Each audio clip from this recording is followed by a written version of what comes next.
All right, and we are live. Hello, hello, everyone. Thank you for joining me for another lunchtime career strategy session. I'm super excited today to have a friend on the Hangout. Ryan Pham and I met when we participated in United Way's Board of Director Training nonprofit boards a couple of years ago. I believe he's a genius. He has so many great, brilliant ideas, and he's so young. So I know he's going to shape the world in a fabulous way. Ryan, you can pay me for that awesome introduction later. So, but thanks for being with us. Okay, a few things for the audience. If this is your first time joining us, you can ask questions through the Q&A feature here on Google Hangout. Just pop in your question, and we'll be able to see it and answer your question. Or you can send a tweet. You have my handle, JVTwilly, or you can tweet at Ryan. When he speaks, his handle will be up as well. And the hashtag for today is NTCJ. So Ryan, since I just gave the hashtag NTCJ, that's short for Navigating the Career Jungle, let's start off with you telling me, what does Navigating the Career Jungle mean to you? Yeah, so I think it's an awesome brand that you've been building. Love the book and the podcast and all of that. And to me, my take on that, it's really twofold. So one is about improving yourself and being the best professional that you can be. I think your tagline is you want to motivate and inspire people to be the best versions of themselves. And I take that to heart. And then the second part of Navigating the Career Jungle is learning the tips and the traits to actually get out and really navigate. So I kind of have a sports and entertainment background and have a master's in sports management, and I love teams. And I think that when you're building a team, a sports team or any type of team, you want to make sure that there's always like a preseason and a training camp, because you want to work on the fundamentals, and you want to really just improve yourselves as much as possible before you go out and actually play the games. And so those are kind of the two parts. I think it's very applicable, what you're doing, and that's kind of what I take that to mean, how to navigate the career jungle. Okay, so that's great, and it's an awesome segue to you telling me a little bit about what you've done. So you have your master's in marketing. Take us back to from the first job that you had coming out of grad school. Yeah, so coming out of grad school, my undergrad was marketing, my master's was sports management, and I had interned with a cool boutique agency in Atlanta called Liquid Soul, and they did a lot of sports and entertainment, and it kind of seemed like a natural fit. Initially, I was thinking about going to law school. I had taken the LSAT, and I guess at a certain point, I just kind of decided that wasn't for me. So I ended up calling up the agency, and they were looking for someone to join full time, and we had a great relationship from when I was an intern. I interned the summer before. So I was at Liquid Soul for about 2 years, worked with a lot of different clients, worked with the Atlanta Football Classic here in town. That was a lot of fun. And through, I worked primarily with Walmart on the Atlanta Football Classic, so doing activations for that. Worked with a couple other clients, Warner Brothers. Warner Brothers and Walmart actually did a really cool partnership to help promote the baseball movie 42, about the Jackie Robinson story. And so those are actually two clients of Liquid Souls, Walmart and Warner Brothers. And so they kind of teamed up and promoted the movie, and that was a lot of fun. The film actually finished #1 opening weekend, and it went on to become the highest grossing baseball film, which really surprised me, considering some of the classics that are out there, the Bull Durhams of the world, or even like a more modern one. Kevin Costner's done a bunch of other movies, so that was a lot of fun. After that kind of led me into my next job. People that I used to work with had gone on to work for Steve Harvey, and they brought me along as well. I was initially brought on to work the Neighborhood Awards, and some people know that as the Hoodies. It's a big award show that Steve Harvey and Rashawn McDonald, his executive producer and business partner, founded. And from there, they liked me, kind of stayed on to work after the Neighborhood Awards, had a lot of different roles, worked social media for the Neighborhood Awards. I did that. I wrote for the website, steveharvey.com/news. So we weren't breaking a lot of things. We weren't breaking stories, but we were always looking to put up content. And I did some original work writing about film and business. And so that was a lot of fun. And then my contract currently wrapped with Steve just last week. So right now I've been doing some consulting work, and that's why I'm here with Jackie right now. So you said something awesome. I want to take you back to, so you can just explain to the viewers your internship opportunity, that you maintain that relationship and you later work for that company. And when folks are navigating the career jungle, it's really important that they understand how to build and maintain relationships, and more specifically, how to leverage those relationships to move forward in your career. So can you talk about how you went from an intern to being an employee? Yeah, honestly, it was that the actual intern to employee was really simple.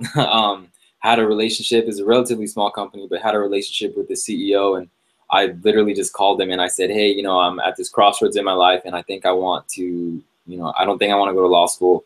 I'd like to work full time, and I think, you know, I like what you guys are doing, and hopefully you enjoyed my work. Is there a role for me? And he said, yeah. And it was that simple. But I think the groundwork was kind of laid throughout my time in Atlanta. We did the math. It was actually a really cool summer internship program. There were 3 of us that were brought in, and we weren't treated like interns at all. But I think we did the math one time, and we worked so many hours. I want to say we received a stipend, but I think it came out to like $2 an hour or something like that because of the amount of hours that we put in. So I think, you know, my work as an intern and the results, as well as just kind of my attitude, I think they saw that, and that made it a lot easier. So that later when I was looking for an opportunity, it really was just a quick phone call. So tell me 2 or 3 things that you did as an intern that really set you apart from the other interns who were there at the same time. I think definitely one of them was.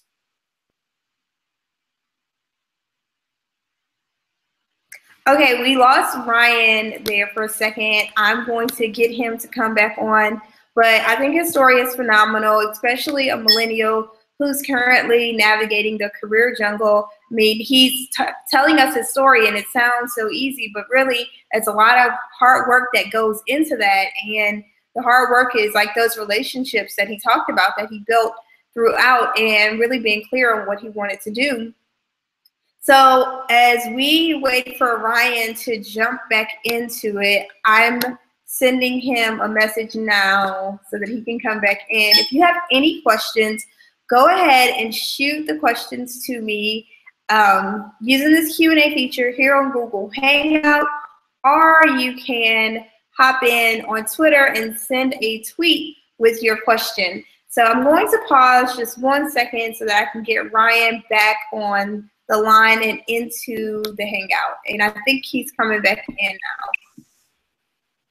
So Ryan, while you were out, I just reminded everyone to send questions, and we have a question here, so I'm gonna read it off of my phone. And it says, Ryan, it sounds like you have a really positive attitude. What is your philosophy on life? Ooh, that's a deep one.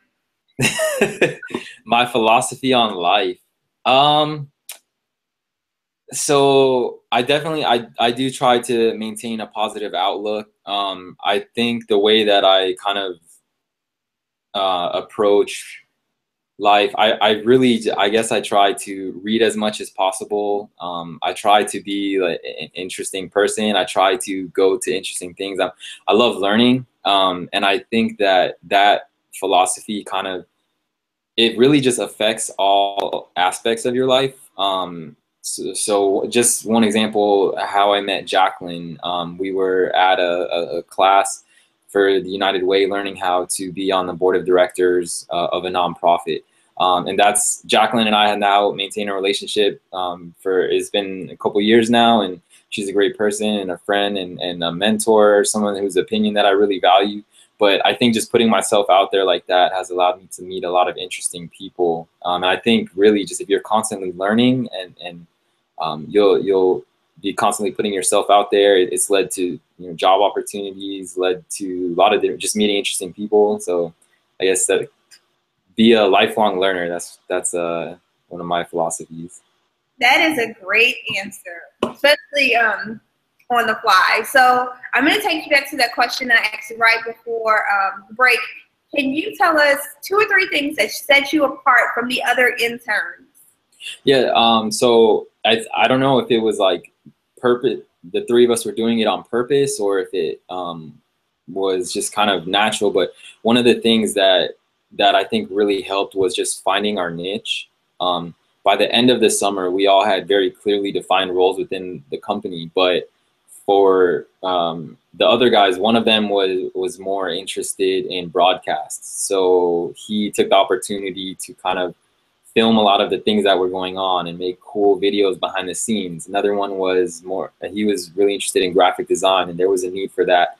So he became the graphic designer. I've always been interested in strategy, so I kind of took the opportunity to learn about strategy, to pick the CMO's brain, the CEO's brain, and I kind of tried to have those high level conversations. Why are we getting certain accounts? Why are we doing the work this way? And I think that finding our niche really helped. I think I want to say it was maybe the 2nd week on the job, and the WNBA was one of our major clients. And so I went upstairs to the CMO's office, and I just said, hey, I'm really interested in strategy, and I know they've kind of hired us to come up with a strategy for them, and I'd love to see kind of how you do what you do. And so sat there for a little while, talked through some things with him, and his phone rang, and he said, oh, I've got to go to a meeting. And so I'm sitting there, and I said, okay, I guess I can come back later if you want. He said, no, it's fine, just stay up here. Now you finish writing this particular strategy. And I was like, okay, I guess. So we finished writing the strategy. We had 5 teams, so I did strategy for 1 team. Comes back a couple hours later, reads it, and he said, great job. Now write the other 4. And it was my 2nd week on the job as an intern. So I think really just trying to find my niche, and not being afraid to take chances. That was another thing.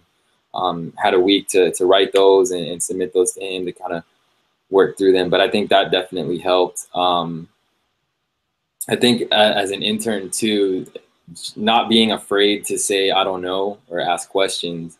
I think a lot of people struggle with that. I definitely do. I don't think it's an inherently good feeling to say I don't know how to do something.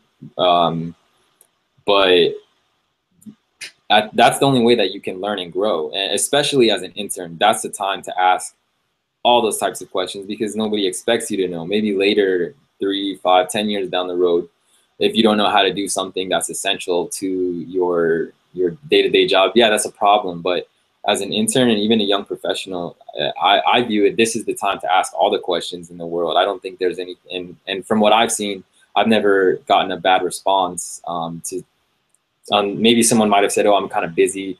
It might be a little bit hard for me to teach you everything right now, but I've never gotten a bad response from saying, I don't know. Can you teach me? Can you help me learn and grow? And I think that's great, especially asking questions and not being afraid to ask those questions. So before we hop into our next segment, I want to know, what did you want to be when you were a kid? So when I was a kid, I really wanted to be a pilot. That was like my dream job. I had it all planned out. I was going to join the Air Force, and was going to serve in the Air Force for a while, then leave, and probably I was going to become a commercial pilot, get my pension, settle down. So that was my plan up until I realized that I would have to join the armed services. And not that I have anything against that, but I ended up, that life I don't think was for me. And I have terrible eyesight too. So I think that's yeah, you need some good eyesight if you're going to be flying anybody's plane. Yeah, I'm blind as a bat. I've had glasses since I was like 7 or 8. So yeah, that was another big thing. But pilot was what I initially wanted to be. Cool. Well, for everyone's safety's sake, I'm glad that you were not a pilot. So you have your mug there. Let's give a shout out to your alma mater for those who are watching. Florida State. Yes. They had a great game this weekend. Yes, Florida State. So let's hop into this. What inspires you? What inspires me? Yes. I guess it's kind of a vague answer, but the fact that I don't know everything. I know that there's never going to come a day where I can know everything, but I just think that there are so many things out there that I want to learn. And I feel like I'm just in a race against the clock to learn it all. And that really kind of motivates me. Like I said, I know it's something that I'll never know everything, but it's that in and of itself kind of inspires me to keep learning. And I love that philosophy, and I know you're a lifelong learner and you love learning. I remember when I met you, you were talking about your movie collection and just this vast catalog of movies that you have, which is phenomenal. And I think you're going to be one of those people who collect different catalogs of really unique information, and you're going to be like a Wizard of Oz type of person eventually with all of this knowledge in your head. So another question that I have for you, you mentioned that you like to read. What is the last thing that you read? So I just finished Modern Romance by Aziz Ansari. It's not really business related, but it does have some pretty interesting stats on just modern relationships. So that was pretty interesting. I typically read biographies or autobiographies. I'm not huge into, I love leadership, but I'm not huge into reading, I guess, books on leadership or about leadership. I have read a good amount just from being involved with coaching, but I really enjoy reading about somebody's life who was a leader, so I can kind of draw the lessons myself. And so I typically read a lot, and I just started a couple of days ago the autobiography, or it's a biography on Bobby Jones, and he was a big figure in the Atlanta community. It's crazy. He graduated high school, I think, at 16, and then he went to Georgia Tech, graduated in 4 years. Then he went to Harvard, and he got another bachelor's, I think. Then he came back to Atlanta, and he went to Emory Law, but he dropped out because he passed the bar after 1 year. And in between doing all of this and joining his father's law firm and becoming a well-respected lawyer and well-known figure in the Atlanta community, he also was one of the best golfers of all time. And he didn't believe that, he just thought that athletes shouldn't be paid. He thought everyone should aspire to be good at academics and sports. So he never took money or anything. He just was a golfer. Ended up being one of the best of all time. But he was an amateur, and I think he's really, really inspiring guy, and really important to the Atlanta community. I actually live right down the street from the golf course that's named after him. That's very interesting. I'm gonna have to check out the Bobby Jones story. That sounds very intriguing. And I like to say all the time, if anyone's been in one of my workshops, you've heard me say that you have to emulate excellence without excuses. That sounds like a philosophy that Bobby Jones definitely lived by. Yeah, he's an amazing guy. To be honest, the particular book I'm reading is more about his golf career. So I would recommend one more about his life. That's honestly more interesting to me. But yeah, amazing guy, great Atlantan. He did some pretty cool things. So you also like to read a lot of articles. So tell me some of the websites that you go to on a frequent basis to stay up on, like industry news, or just in general where you get your info from. Yeah, I honestly, I really like Pulse, LinkedIn's Pulse app. And my favorite thing about that is it is an aggregator. So I don't necessarily have to go to one particular website. I know there's a ton of of marketing, or you know, there's websites and blogs for people in every industry, but I just love Pulse because it's an aggregator. And so I kind of went through and I said, you know, there's like there's a stream of general business news, and they pull articles from all different sites across the web. I think I'm on the marketing and advertising one. Harvard Business Review has great articles about management theory and leadership. And there's just a few other personal ones, cooking ones, and running. But yeah, I love Pulse because it's an aggregator. So you're big into podcasts, and so am I. So tell me, what's the last 2 podcast episodes that you listened to? This is not, she didn't pay me for this, but one of the last 2 that I listened to was Navigating the Career Jungle. It's been awesome. Definitely one of my favorite podcasts out there right now. There's probably about 20 that I listen to regularly. And my favorite thing about yours is that it's short and sweet, and it actually adds value to my professional life. Especially now the focus on negotiation. I think every episode is great, and you have the PDF guide, which is cool. At least none of the ones I listen to, they don't have PDF guides. They might have some recaps online. I think there's a marketing one that I listen to, or a social media based one that has recaps, but you have the PDF guides, which is really cool. So that was one of the last ones. And I love college football. So the second one was a college football one. Just listen to ESPN's college football podcast. Awesome. Well, thank you for those kind words. And I didn't pay him for that, y'all. That was just happened. We have a few minutes left. I know you all are on your lunch break, so I want to encourage you, if you have any other questions, pop them into the Q&A feature here on Google Hangout, or you can tweet them to me and I'll ask Ryan your question. So Ryan, before we wrap up, I really like the story that you tell about mentors, and I'm giving you all a little bit of background because I'm jumping into things. I told you all that Ryan and I are friends, but Ryan was on a panel for a local label, Atlanta, a few months back. It was a marketing mashup, and he talked about his relationship with mentors, and I just want to bring that back up because I think there are a lot of gems in that other people can learn from. So if you can tell us your relationship with your mentors and how to maximize that relationship.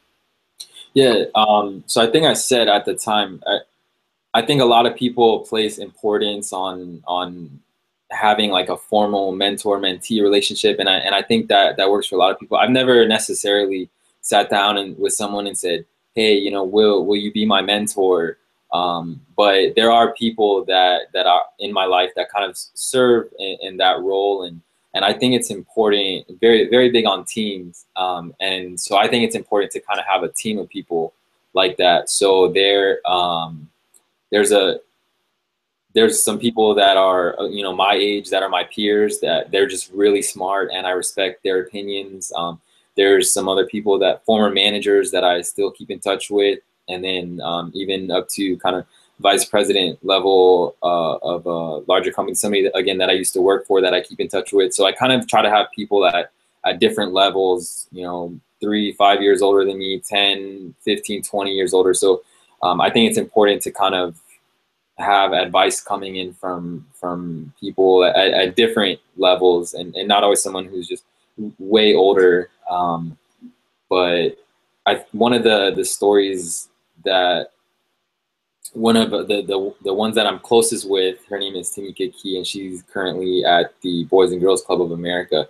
I think from her, one of the things that I still take to heart every day, and she inspires me, and I'd love to become a leader like her. I learned from her to always stand in front of your team when there is blame, and stand behind them when there is praise coming down. She, I think, is excellent at that.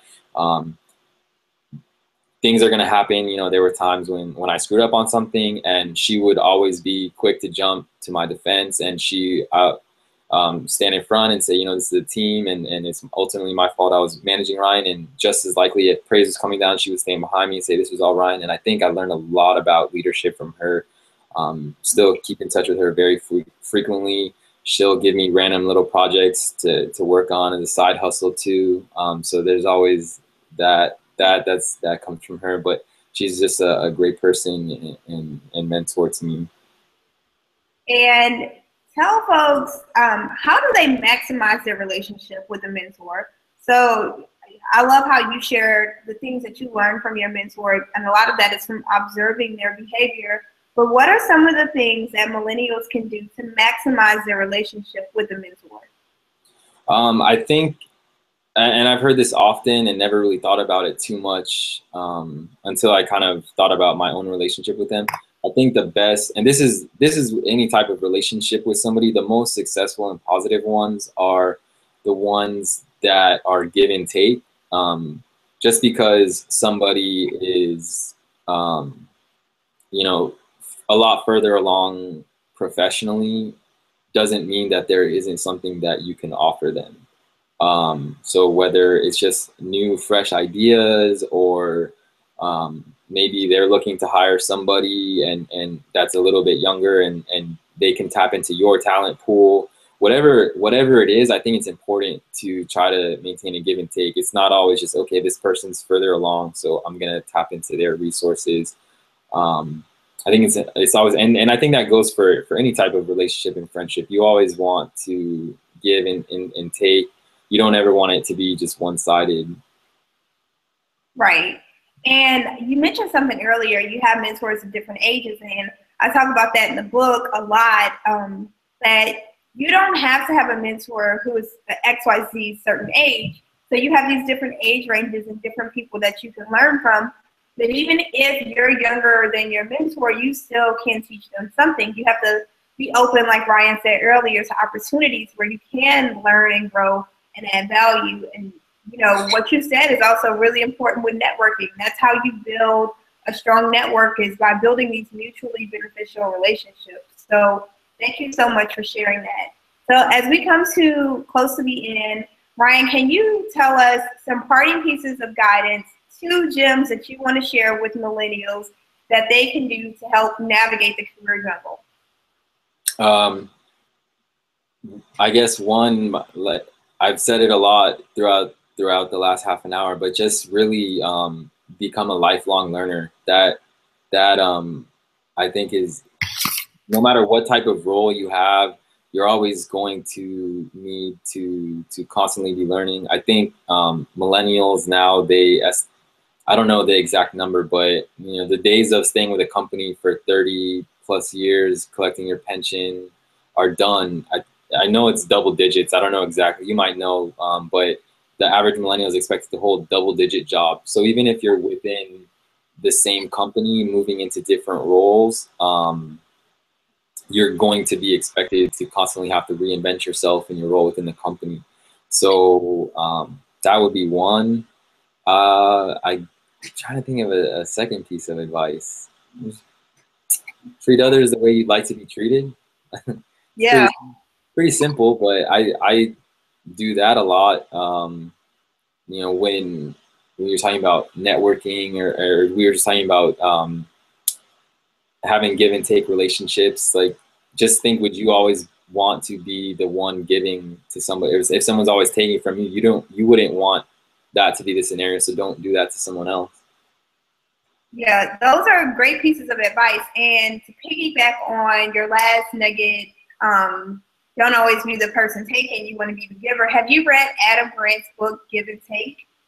I haven't, but I will write it down right now. Yeah, that's a good book to check out. And he basically, his whole book is about what you just mentioned. It's a really good book. And it's caused some controversy because some people don't subscribe to that giver mentality. But I truly believe when you give, you're planting seeds. And the more seeds that you plant, the more it comes back to you. So I'm all for that same philosophy. So we're right at the 30-minute mark. Ryan, tell people how they can connect with you online. You can, I think my Twitter handle in the lower third. I might have gone away. It might have gone away, but I'll put it in the notes. Yeah, Kings Pham, KINGSPHAM is my Twitter handle. Very accessible there. You can add me on LinkedIn. Just Ryan Pham, or you can shoot me an email, rhdpham@gmail.com. And Jackie has all that as well, so she'll be able to put that out. Yes, I'll make sure I link it up in the notes for this episode. As always, the career strategy sessions are available for replay on YouTube, and I'll tweet it out as well. If you have any questions of Ryan, make sure you get at him. He has a wealth of knowledge. He is really awesome. If you're ever traveling to Atlanta, you also want to hit Ryan up because he knows the best food spots ever. That's one thing we didn't talk about, but he's a definite food critic. So maybe that'll be one of his millennial careers, being a food critic. I want to thank you all for taking time out of your lunch break to join me. If you haven't subscribed to my newsletter, head over to JacquelineTwilley.com so that I can send you career advice straight to your inbox. Ryan, thank you again for joining me today. Thanks so much for having me.